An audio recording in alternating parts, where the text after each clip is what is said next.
Hey, everybody, tune in to Recent Tartarians. Recent Tartaria. Recent Tartaria.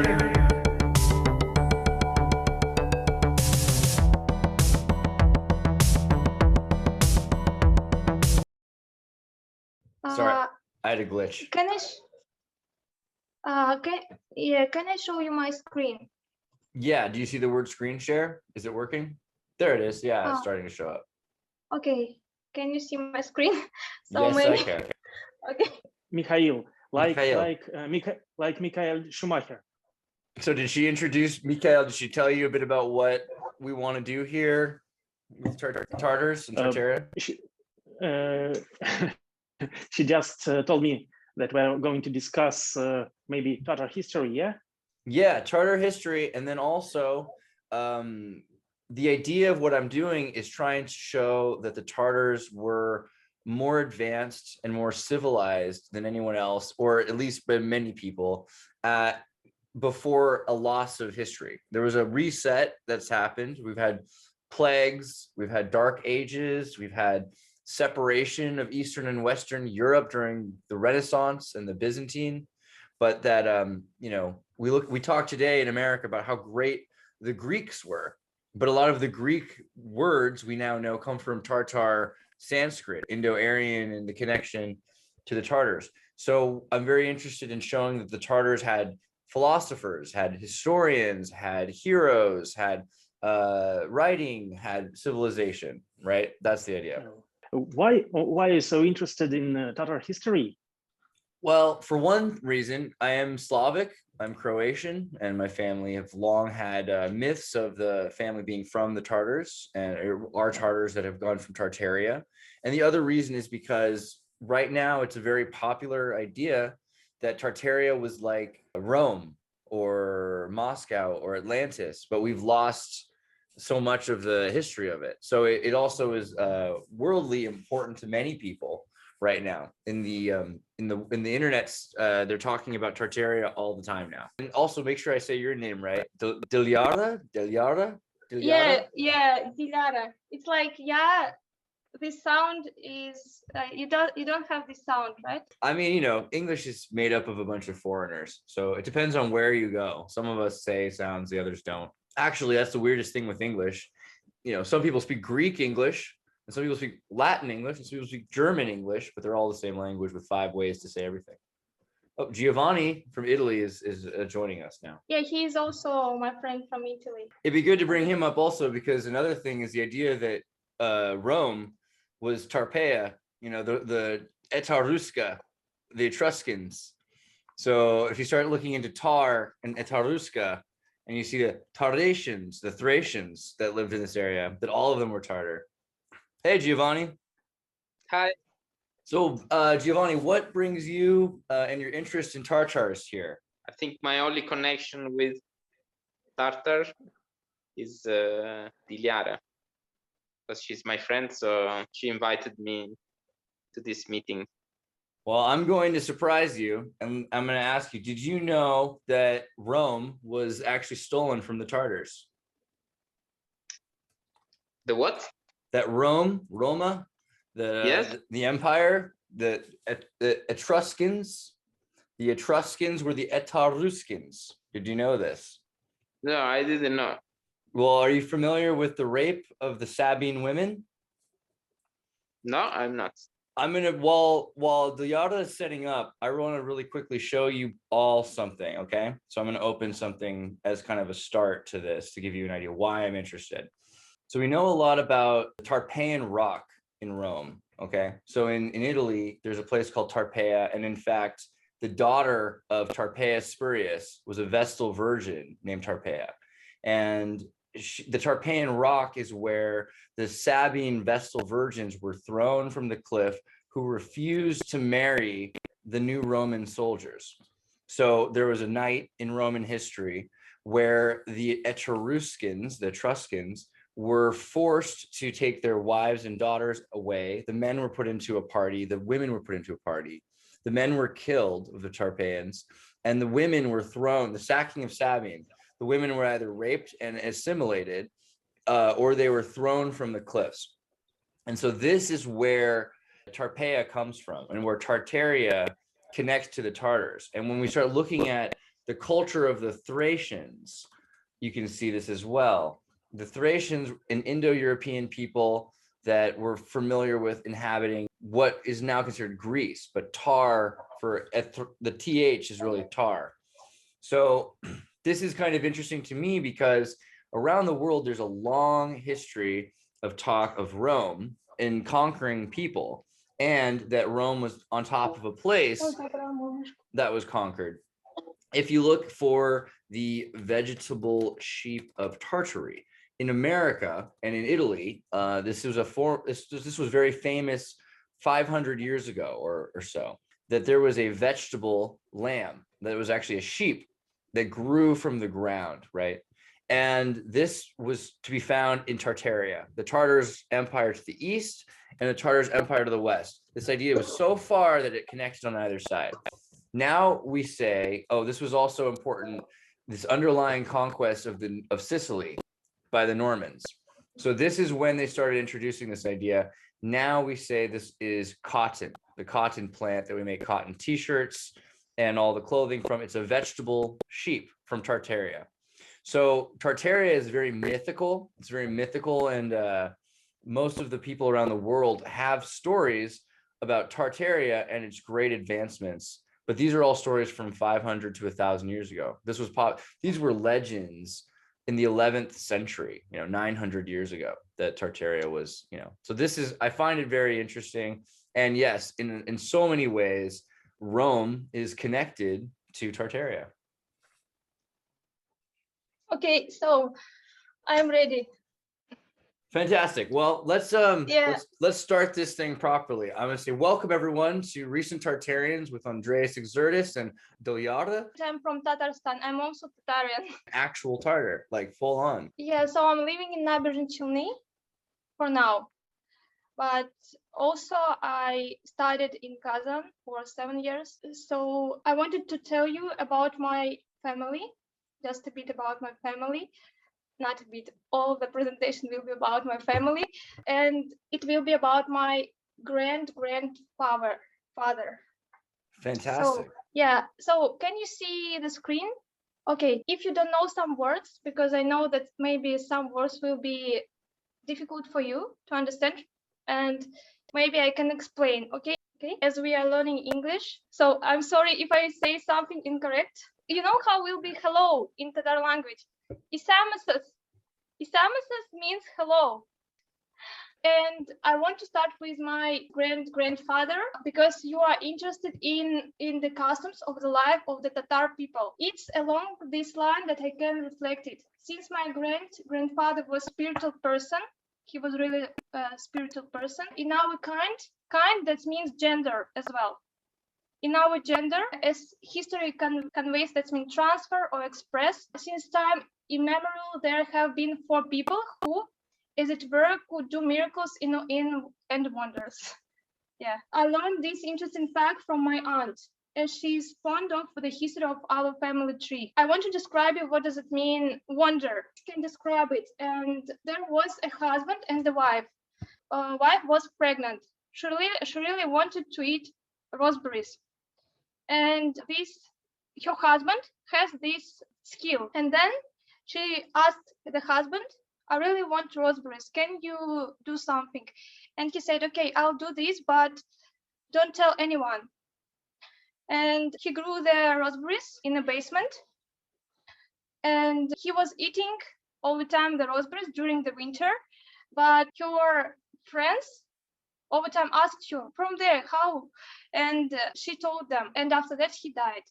So it was like a big fairy tale, but my aunt said that it wasn't true. My grandfather was born in 1994 in a spiritual family. He grew, his name was, his father was a mullah. Mullah, do you know who is mullah? No, what's a mullah? Andreas and Giovanni, I think Mikhail knows. Mullah is a person who, just a second. Yeah. Yes. Oh, like a Muslim mullah. Interesting. Okay. Clergyman. Or clergyman. Yeah. Yes. expert on the Quran and religious. So you're saying your Uh, great grandfather was a Islamic mullah? Yeah, yeah, he Wow. was, and also I'll tell you his story. There were 12 children in the family, and at the age of 9, he was elected by the whole village and sent to the study. And so it was such a custom was carried out in many villages where you choose the best, the most intelligent person, and who has a spiritual worldview and family lineage. Lineage means the members of a person's family who are directly related to that person and who lived in a long time before him or her. And he was elected. They walked to the cousin madrasa, stopping in different houses. And at night, oh, I'm sorry, I forgot to skip. So can you see the Oh, photo? okay. Yeah. So, So is this your grandfather? This is my grandfather, and she's my grandmother. And the third woman, the youngest one, is my aunt. Yeah, and you can see there's some information, the main information below. Okay, we can go Wow. ahead. So this is where my grandfather was studying. Oh, I just think it's an incredible building. It's amazing looking. And this is so okay. old. Yeah, it is, because the Kazan is a very old city. It's more than 1,000 years old. And so, do you know what is in madrasa? Madrasa is a Muslim educational institution. It's like Islamic school. And they send their people to study the Islamic religion. Okay, and so he was sent there. Huh? So it was not like high school, it was just to learn about the religion? No, it was like a high school. He studied there for 20 years. So after you can. Like a university for college or like for education? No, it's like a school and university together. Like you study there for 20 years, and then you can come and to be a mullah, like a priest of mosque. Do you know what is it in mosque? It's like a cathedral for Islam. Yeah, it's like a cathedral of Islam or church, just Muslim church. Okay. Are you, as a question, are you Islamic or Muslim to any degree at this point? No, I'm not. Actually, I'm not so religious. Yeah, I respect my religion. I respect my roots, but I have a different point of view on these kind of things. Absolutely. I think spirit is very important, but spirit and religion, it's something different. Okay, so they walked to the cousin madrasa, stopping in different houses, and at night when they stayed in the same house, and some house, a girl was born. And then Gabdulhai's father agreed with the girl's father that she would become his wife when he returned from madrasa. And also he studied in madrasa for 20 years, as I told you. And in summer they had some kind of holidays for 3 months, so they could work. Student or just a student, even in 18th century, they worked in fair, and as an accountant they just helped with the documents. And when he got older, he worked as a loader. Loader is a person who puts heavy goods into a vehicle so they can be transported. Oh, so like loading heavy things to be transferred and traded. Okay. Yeah. So when he got older, he worked on the same fair in Nizhny Novgorod as a loader. And my grandfather, can I say just grandfather, because it's very difficult all the time repeating grandfather. Yeah, it's a great grandfather. My great grandfather knew the Quran by heart. He could read it by heart from any place at any time. Do you know what I forgot to skip again. Oh, look, this is the Quran, the holy book of Muslims. And it's the same, I don't know, it's the most important book in Islam religion. And supposedly the oldest one is there. I was reading about Tartar Quran, and it said that the oldest Quran we have, and it comes from Tartarstan. Yeah, it's true. And I remember that even 1 year we had this oldest Quran in Kul Sharif. Kul Sharif is a mosque in Kazan. So I think it's one of the most beautiful mosque in Tatarstan. And also we have in Bulgaria ones. another one in Bulgaria. It's very beautiful as well. So yeah, it came from Kazan. I think so far it looks like there's a lot more Islam or something. Islam is different than I understood it to be, because it seems like it's more, if it's up in Tartarstan and in Uzbekistan and these other places, what was it, the same kind of Islam that we think of today? It seems I think it's different, especially I think it's different from Pakistan, as you said, is another countries. I couldn't say, of course, they have the same religions, like the same rules, but I think some people, they just change Islam religious in the way they want it. Like, I think it's connected to the terrorism a bit. yeah, interesting. So like at one point it was a more familial. Do you think that the traditions were more, do the Tartar traditions that today come from things that were happening in this time? Does any of this still hold into your culture today? If we hold this tradition from now, Or anything, do you think, are there things that are there religious holidays that maybe you have feasts in the summertime? okay, we still celebrate Sabantui. This one of the most famous celebrating in our, and that means the end of post.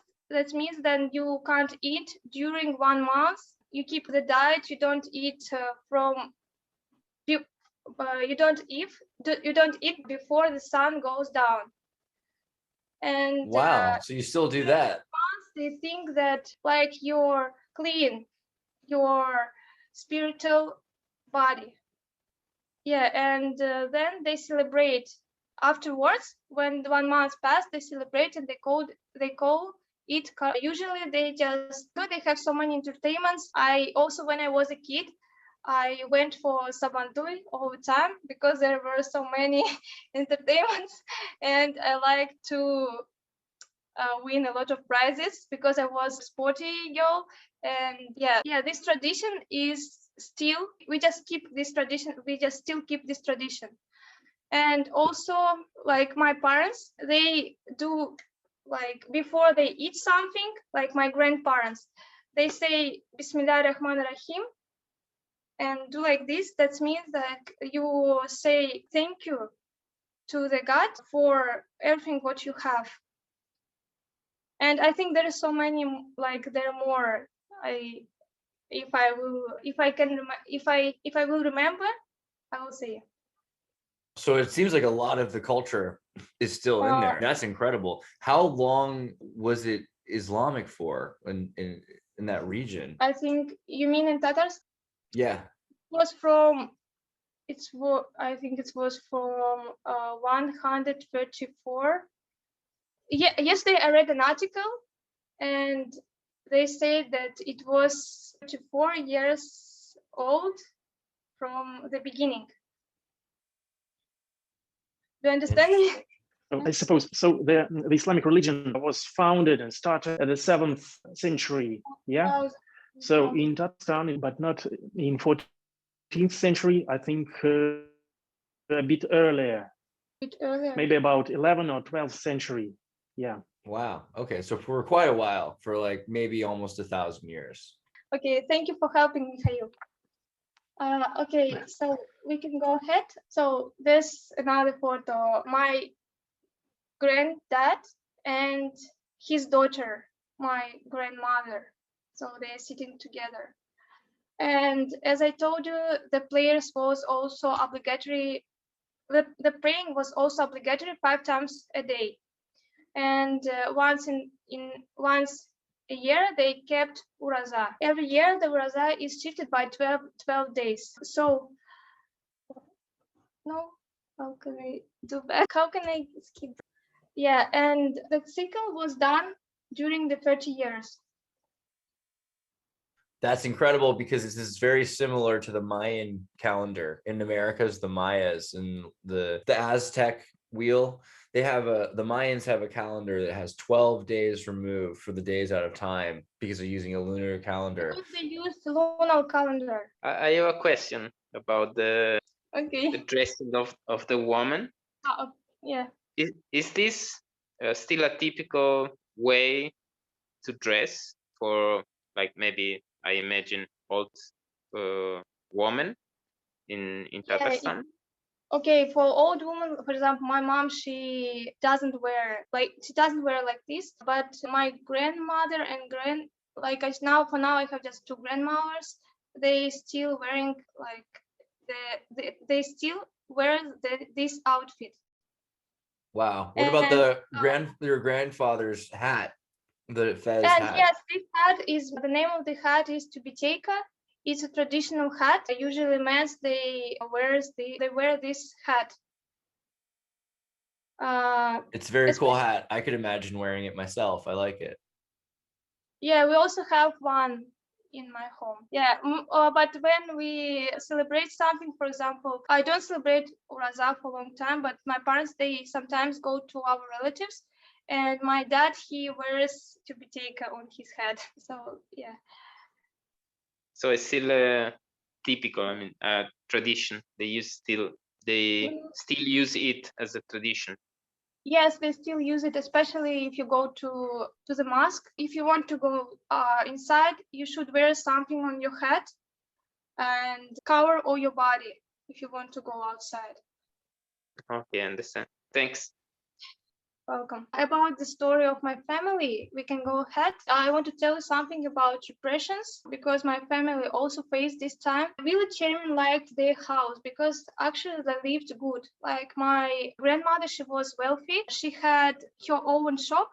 And also her granddad, he was mullah as well. She had a shop and my grandma all the time said that she was wealthy, but my grandpa, she was beautiful, handsome. Yeah, and the village chairman liked the house. Maybe we would not have been taught. The chairman, he really liked the house, and then collectivization in dispositions of kulaks. Do you know who is it? Kulak.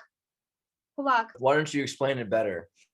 Gulag is a person, like it was a Tatar person.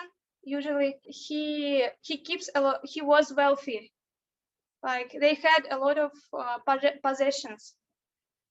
And if you was wealthy, they could say that you are Gulag. And they started to send wealthy Tatar people, like Gulags, as they called them, for construction of some manufacturers in communication with workers were needed.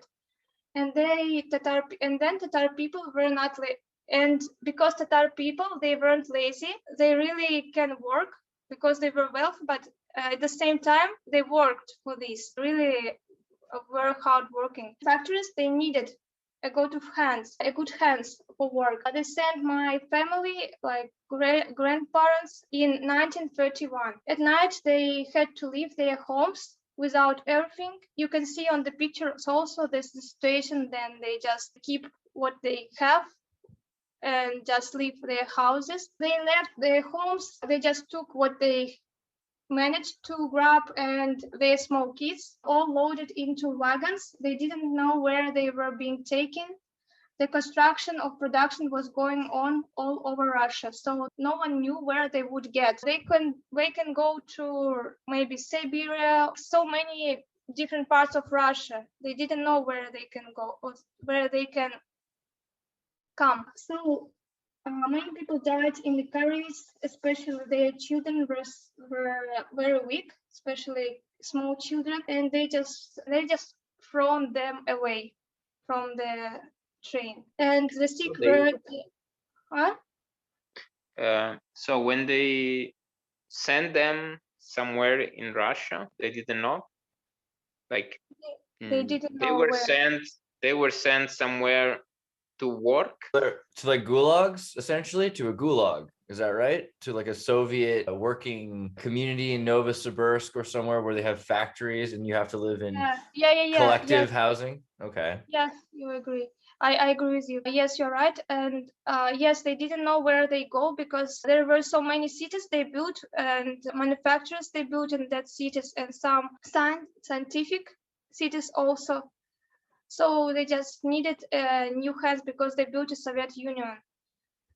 And they decided that like Tatar people can.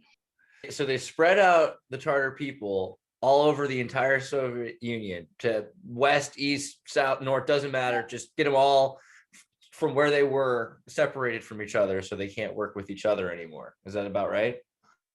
They couldn't like work with each other. You mean with They disrupted the communications of your people. They just shattered your nation and put your nation into all of these different working states, took everything they had from them and made them work in collectives so that they could never regain what they had lost. Is that about right?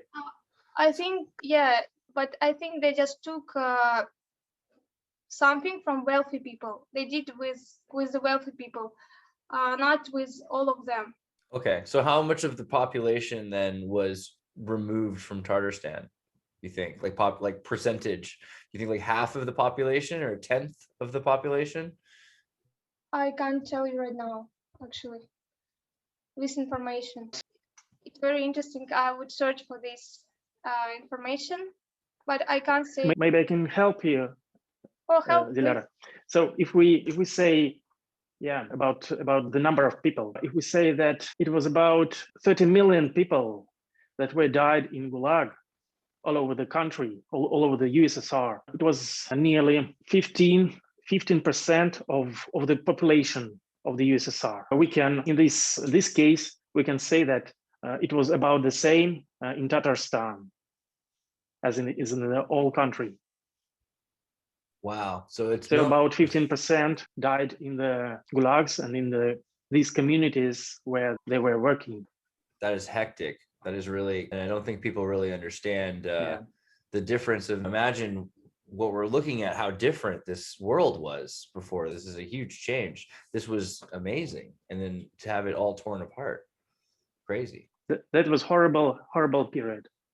Yeah, it was very hard period. There's my grannies, they all the time told me the stories how the life was hard. Yeah, but I think you will see now, because it will be above of the story. They left everything, and many people they died in the carriage, and usually they just destroyed the families. As I told you, they didn't know where they go, and some of them they just lost each other. Then when they were brought in the winter, they had to dig dugouts. Dugouts, this means the homes in the soil, because they brought them on the middle of nowhere. And they needed to build their manufacturers or cities. So because it was very cold. Do you have pictures of these buildings? So they would dig out like a basement? Yes, is that? I think, yes. Yes, this one. Wow. Oh man. So they would literally dig like to live into the subterranean, like in the ground, and then they have a hill put over it with mud. It's like a mud house. Yeah, but it was very cold inside also. And is my aunt like small kids, especially babies, they usually died. And because they didn't have, they died in the such conditions, and there wasn't cemetery. Was no cemetery, and because of that, they dug a moat and threw everyone and buried them like there. Later, as the central settlement was being built, they already lived in barracks. I will show you next picture. What is it? Like it's the house with a lot of beds, and usually like maybe, I don't know how many exactly, but several families that lived in the same room, like so many people. And the conditions weren't so comfortable. But in spite of this, my dad, my granddad, and my grandma, they were so strong, and they tried to help everyone. I will tell you afterwards about machine guns when they went to work. So mill, that means a place where wood is cut into boards or other forms, usually with heavy knife machinery. So make sure I got that. So there were watchtowers. So there were people that were like looking out. They watched out for the workers, and they had the guns. They controlled them. So yeah, straight up prison camp, forced labor. Okay. Yeah, my grandma text when kids, they were always sick, especially because they had a lot of sickness there. The condition was not severe, so usually they kept them for 1 month, maybe in one house. So they couldn't see their parents for a long time. And when my grandma went for work, my grandma went for work, and my grandma, she saw her through the window and tried to say her hello or something because she missed her, and she stopped, and the guard just hit her by his gun. And my grandma still remember the story. She all the time tells me, like, I don't have to tell these words. Like, she was just 5 years old, but she still remember this story. Yeah, so that's. So in terms of language, also, did they make them speak Russian, or could they No, keep no, their? no. I haven't heard something about this, that they had something like it was in China. Like now they do in China. The Uyghurs, yeah. Yeah, no, I haven't heard something about this. They could speak their language as well, but of course, when my dad moved to, he couldn't be already mullah. Like, he was a mullah, but he couldn't spread the religion there. They just destroyed all the mosques. So, yeah, I'll tell you an interesting fact. Okay, I can tell you right now, actually. During the war, in difficult times, and recite namaz, it's like a praying. They pray when they do namaz. They sought to build a mosque. They sought to build a mosque because they had a mosque. They destroyed all the mosque and they didn't have a place to pray. So in the winter, several people gathered in houses on Friday. Like, it usually was in the winter, but in the spring and in autumn, or in summer, they started to pray in the front of the cemetery. There was a big field, and they gathered there and read namaz, and the authorities were simply already forced to give permission to build a mosque. So a lot of muls were exiled to Magnitogorsk. So that's why there were so many people who wanted to pray, because a lot of mullahs, they were sent there. So they didn't just take the buildings and use the mosques for Soviet purposes. They burned them down. They destroyed a lot of them. They didn't want them to be seen. Yes, they did it. We can go ahead. So my grandpa, he was rehabilitated in 1993. And echelons were, and there's one interesting case also, echelons with repressed Chechens. Do you know Chechens? The Chechens? Yeah, they were also repressed, were passing, and Chechen boy was really sick, and his parents were died, and they decided to leave him on the road. So my granddad, he just took him, and like all of their kids were a bit angry at him because they didn't know why they need another month, because it was a very hungry time. All of them were so hungry. They just told me that they even ate sometimes a grass. They cooked something from the grass because there wasn't something to eat. And so he took this boy and kept him for 1 year. And afterwards he found his uncle. And this uncle just took him from other family. And till like afterwards, this boy, he came in 1975.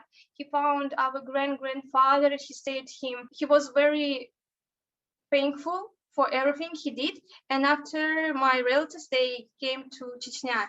They went to Chechnya to visit him. So they were all the time, yes, very thoroughly. They waited them with open arms all the time. So we can go ahead. We were talking just about why I decided to do this presentation, and I said that yesterday when you called me, and I realized that you already know about the history so much, and I'm not good in history actually, and I can tell you about my family, because your family history is perfect to know. This is actually very helpful. Family history can just show the real life, and it's all the time interesting. And actually I was grateful that I had today this chance, because before I hadn't tried to check my roots. Of course, I know my grannies, but not so far. Yeah, because they've tried to erase the culture. Yeah. It sounds like what happened to your family is the erasure of the culture. It's crazy. And today I decided to interview all my grannies, all my aunts, And it was amazing because I found this information. Just I was so fascinated. I was so excited, and yeah, I was grateful that I decided. And now I have another aim. I want to build like more, because I just find out just one line, but I want to find all of them. Yeah, so let's go ahead. Yeah, I wanted to tell you something. This is my grandfather, Abdul Hai, and I wanted to tell you that he was very lenient with human weaknesses. Just a second. That means that Forgiving of people who sin and make mistakes. yeah, he Tolerant. Thank you. Yeah. I actually prefer this sentence though. I think from now on, I would like to say that I am very lenient with human weaknesses. Yeah, it was very lenient with human weaknesses. Mikhail, do you understand what does it mean, lenient? Oh, lenient means not strict. It means to be forgiving and to be more bending to the ways of a person than to be strict, harsh, didactic about the law. He was more interested. It sounds like he was more interested in helping a person and understanding a person's ways than punishing them for their mistake. Yeah, he was like this. And also like my mom, she remembers him, my grandma remembers him, and all of them, my aunt, and they said that he was very spiritual person, very kind, and he did not reproach, means to criticize someone, especially for not being successful. He did not reproach people for doing something wrong or condemning. Condemning means to criticize also something or someone strongly, usually for moral reasons. And I want to tell you something about my grandma. This is his wife. My great-grandma, when they were repressed and lived in barracks, got a job as a laundress in a major. There she collected things from all the children in the barracks and washed them in the laundry and evaporated them. She brought soup if she got it in the laundry and distributed it to neighbors.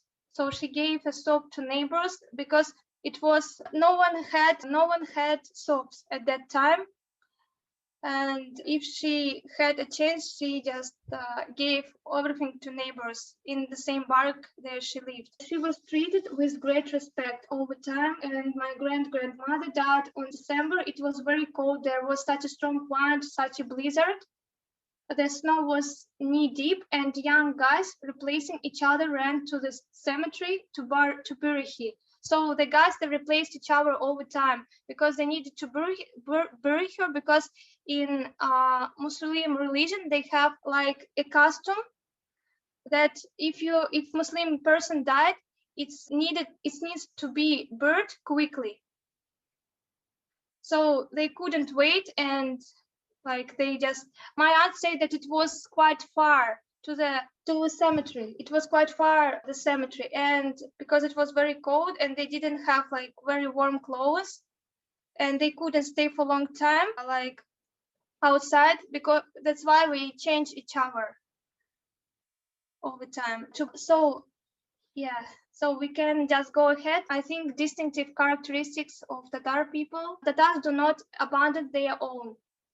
That's when everyone was exiled to Magnitogorsk, like all my family. The whole family of their closest relatives, they always held together to the last, helped each other all the time, support each other. And the Tatars are very patient, hardworking. There are a lot of poets and writers. There are many spiritual persons, and they are very clean. And when it was king times in Moscow, all the janitors, the people who clean, custodians and cleaning. Yes, they clean the streets for one simple reason, that they were very clean and conscientious, so well disposed to work, and that's why very clean. So that's interesting fact that my aunt said, that they just took all Tatars for this work, to be like janitors. in Moscow. That is interesting that they're interested in cleanliness, that the Tartars were the cleaner I think ones. it's also connected with the religion, because in religion in Quran they said that people have to clean. There's even the rule that you should take a shower, like to be clean. It's written in Quran. Also, as I said, almost every second hero of the Soviet Union, they kept, okay, I told about this, and I wanted to tell you about the most, like, not the most, but for me maybe the most famous people from Tatarstan, but I didn't have enough time. I just started to do this and I stopped because I didn't have time. I didn't follow the date. So Musa Jalil, the first, I think everyone knows him. Actually, the first picture is the monument from Kazan. It's established nearby Kremlin. You can see the white wall. This is the Kremlin. You know why they built the Kremlin around? Because when they has taken over the Bulgaria, they decided to build like the Kremlin around to show that it's Russian. Interesting. So in Yeah. order to prove that it's not like Tartar, they wanted to make it look more Russian. No, I don't think so. But they just wanted to show their power, that we depend on like another country. So this is Musa Jalil. I think in all Tatar schools they learned about this, because he was just known not as a poet. He was known as a very brave soldier as well. Okay, Musa wanted to be useful to his homeland, even here. In the PAX camps, when it was the Second War, they took him over to the camps. The Hitler had like camps like as an Auschwitz. Yeah. And the Soviets had the gulags. Yeah. Yeah, he was in such of these camps, and he tried to help to do something even in the camp, because he created an underground organization in the camp near Random in Poland. And at the end of the summer of 1943, the underground workers were preparing the escape of many prisoners, but a traitor was found.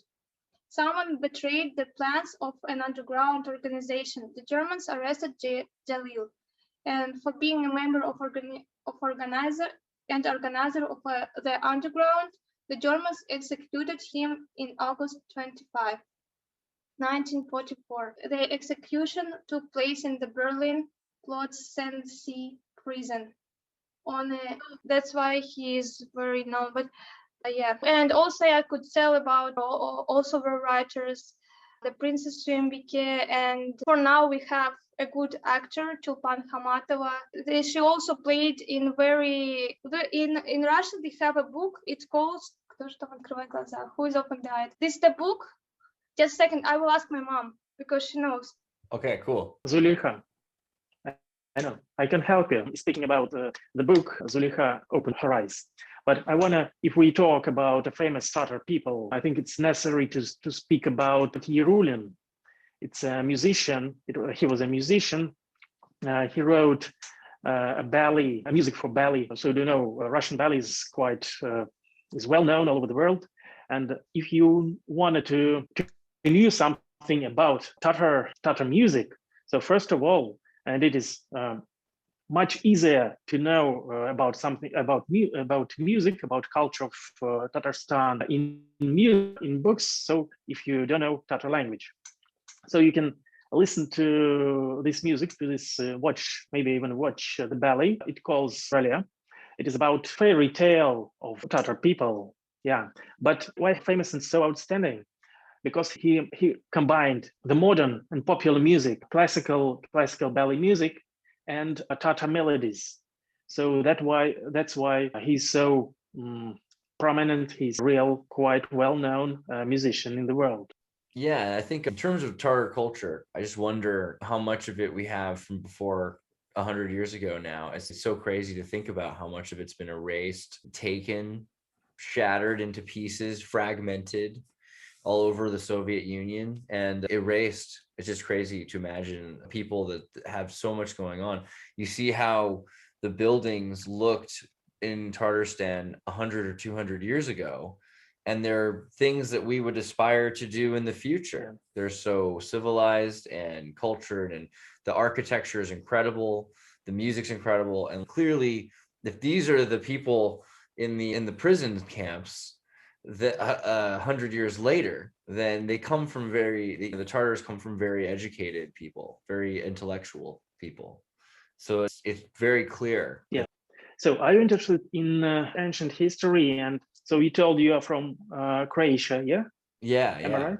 I'm very interested in ancient history. Yeah. Yeah. Do you think there are several theories of the history, how Tatar people began their way? And first of all, there is a theory that Tatar people were, so the history begins from who it was. Large population of roaming people came from Asia, something from there, and they went to the west through Asia and came to Europe. It was I think in the early Middle Age, or maybe earlier, about from 5th, maybe. The second theory is that Tatar people started as Bulgaria, and it was in Altai, and they were divided into several parts. One went to the west also in modern Bulgaria, and other part stayed in the European part of Russia, so near the Volga River. I think, yeah, maybe. What's the third theory? So I should check, but I checked about Islam. Tatar people took the Islam in the 9th century. The third theory is that Islam, is that what you said? The Islam took the Tartar people? Yeah, I can hear you clearly. Okay, cool. Go ahead. Sorry. The Mongolian theory. Mongolian theory, Mongolian army went to the west. It's about the naming. How was the name Tatars appear? When they went from east to west and they conquered the place, conquered peoples where they were living there, some amount of people, and put them in front of their army. And so the others, when they saw people saying something unusual in unknown language, and they heard it so that was so they thought, and they called them Tatars. That is the theory of how the name of Tatars appeared. That makes the most sense of anything I've ever heard, actually. So it's an imposed name by some other group, naming them based on hearing them wrong. That's what Americans do to people. That sounds exactly like what probably happened. Yeah. Okay. So I checked the book. The book is Зулейха открывает глаза. Like Зулейха is the name of the woman, and opens her eyes. Зулейха opens her eyes. This book describes the story, this was the story of my family, but there are so many stories the same stories. So this book describes this period of repression when people were repressed. And we have also a movie, the same movie, and Chulpan Khamatova is one of the most popular actors in Russia. She played the main role. She played Zuleyxa. Yeah, that's what I wanted to say about the book. And yeah, I don't know if you have the translation in English. If you have, maybe you can check, because I've never read it also, but because I have a big list of reading what I want to read. So, I really want to read this book as well. So I recommend you to read this book to understand the real feelings, the real life the people live through in this period. Also, I think there are so many traditions also they describe about Tatars and everything and so on. And I wanted to tell you about as Khalil said, this like a fairy tale character, and the famous author Abdullah Tukay, he wrote about this fairy tale character. Okay, and interesting fact that he tickled people till the death. He helped people till the death. Yes. Oh, he tickled them until they died? Oh, that's crazy. Yeah. Yeah. So that was really like Tatar, I don't know, negative personage of the fairy tales. Yeah. So he's the bad guy because he tickles you to death. Yes, he is. It's the worst thing that could happen. Bad guy. Yeah, yeah. And what else about? Yeah. Also, we have Kish Babai and Kiss and Kish Babai. Kiss is the same, the snow girl, or you have Santa, right? Kish Babai.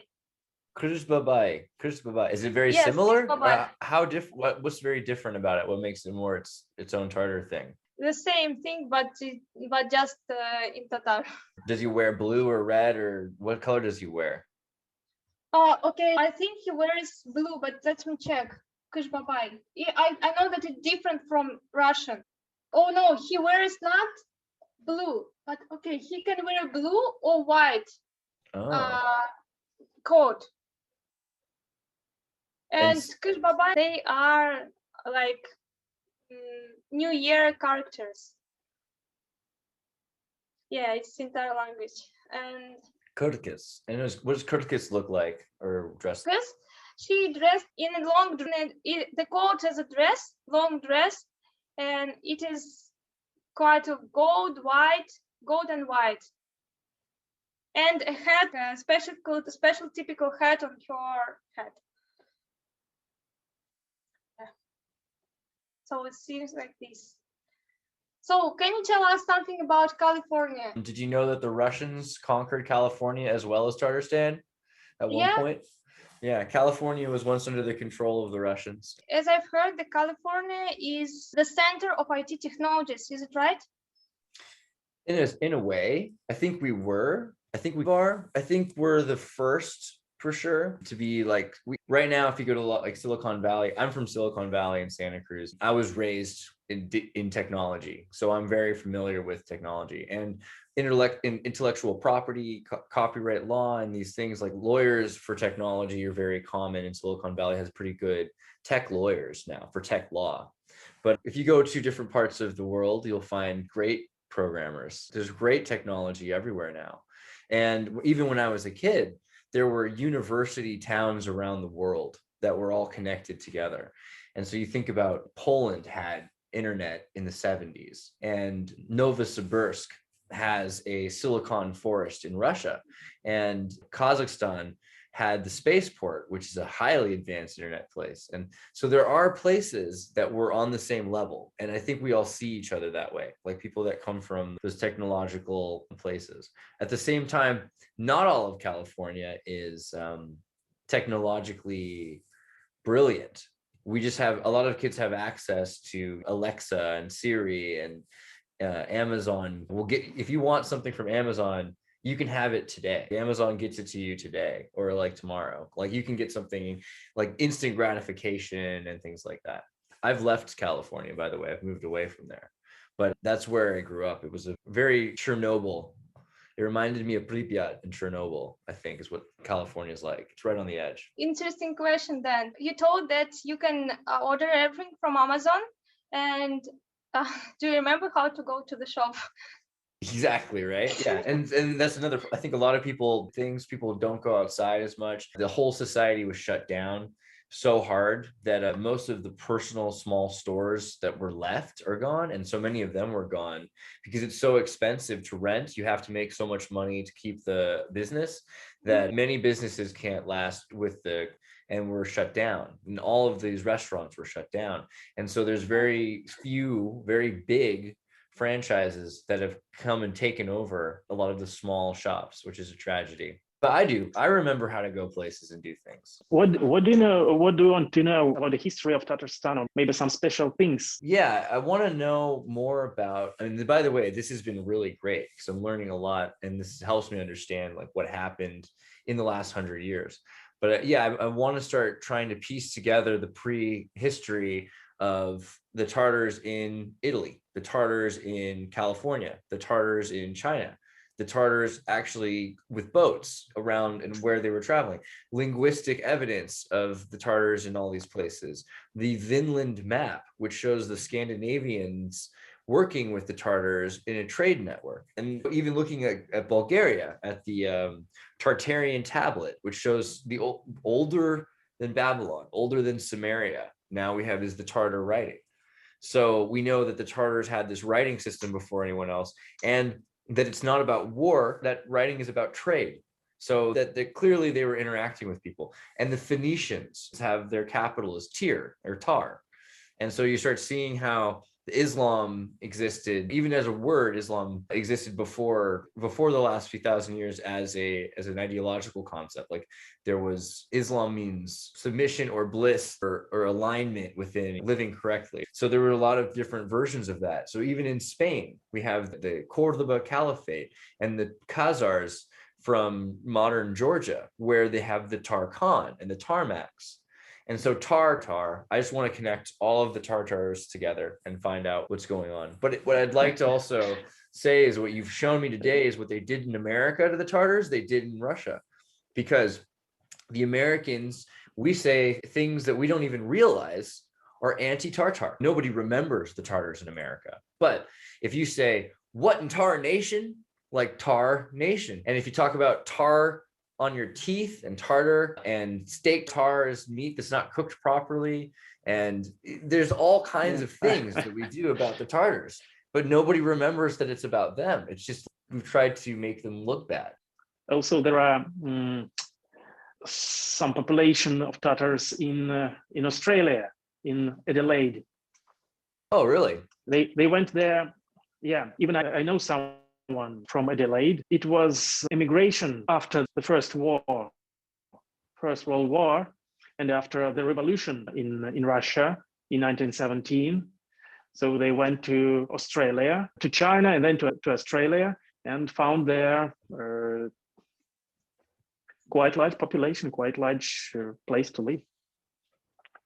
It's interesting. So I feel like, yeah, that's the other thing, is that I believe that the world had a bunch of different kinds of people that were related through the Tartars, and that in the last 200 years, they've been broken up on purpose. The Tartar people, they've been separated, put into Australia, put into Siberia, and that this was done probably to hide more about the Tartar civilization than we ever realized. Talking about Greek philosophers, it looks like you have mullahs, right? Is that what you call them? Mullah. Yeah, so you have these mullahs. So essentially the Tartar mullahs were probably, if they're studying for 20 years each, just to work in the temple, the mosque, they're probably doing this for 1,000 years.